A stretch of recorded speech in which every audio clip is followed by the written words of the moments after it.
మీరు వెళ్ళి మీరు చూచినది యోహానికి చెప్పండి అని. అంటే ఏం చూస్తూ ఉన్నారు? కుంటివారు లేచి నడుస్తూ ఉన్నారు, గురుడివారు చూస్తూ ఉన్నారు, అలానే అనారోగ్యంతో బాధపడుతున్న వారు ఆరోగ్యంగా ఉంటూ ఉన్నారు. ఈ విషయాలను మీరు వెళ్ళి చెప్పండి యోహానుకని ప్రభు పలుకుతూ ఉన్నాడు. కాబట్టి కార్యాలు మాట్లాడాలి, మాటలు కాదు.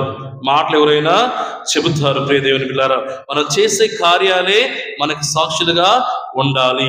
అదే ప్రభు మన నుండి కోరుతున్నాడు. దేవుడు కార్యాల ద్వారా సమాధానం ఇస్తాడు. ఆయన అనుసరించి మనము కూడా మన యొక్క కార్యాల ద్వారా మాత్రమే మనము దేవునికి సాక్ష్యము ఇవ్వాలి. మన కొన్నిసార్లు మన యొక్క ప్రవర్తన చూస్తే మాటలు కోటలు దాడతాయంట, కానీ కార్యాలు మాత్రం గడప కూడా దాటవు. ప్రైజ్ ది లార్డ్, హల్లెలూయా. దేనికి దేవుడు ప్రాముఖ్యతనిస్తాడు? కార్యములకు.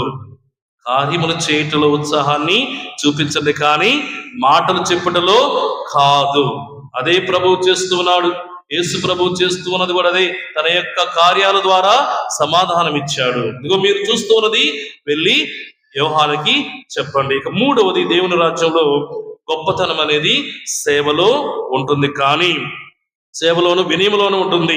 అది ప్రభువు యోహాను ఉద్దేశించి మాట్లాడుతూ ఉన్నాడు. ఒకసారి ఆ వాక్యాన్ని చదువుకొని ప్రసంగాన్ని ముగించుకుందాం. 11వ అధ్యాయం 11వ వచనం. మానవులందరిలో స్నాపకుడగు యోహాను కంటే అధికుడగు వాడు ఎవడు పుట్టలేదని మీతో నిశ్చయముగా చెప్పుచున్నాను. అయినను పరలోక రాజ్యమున అత్యల్పుడు అతనికంటే గొప్పవాడు.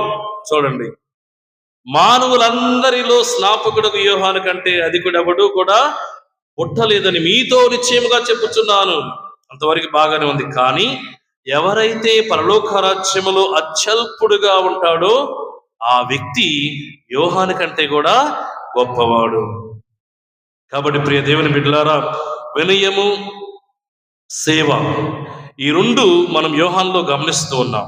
అందుకని ప్రభువు తన యొక్క గొప్పతనాన్ని గుర్తించి మానవులందరిలో కూడా ఇతను గొప్పవాడు, కానీ ఇతని కంటే ఇంకా గొప్పవాడు ఎవరంటే పరలోకంలోనికి ప్రవేశించినటువంటి వ్యక్తి. కాబట్టి మన ముందు ఉన్నటువంటి ఛాలెంజ్ ఏమిటి అంటే, ఏ విధంగానైనా మన యొక్క మాటల ద్వారా, కార్యాల ద్వారా ఆ ప్రభు యొక్క రాజ్యములో భాగస్థులు కావాలి.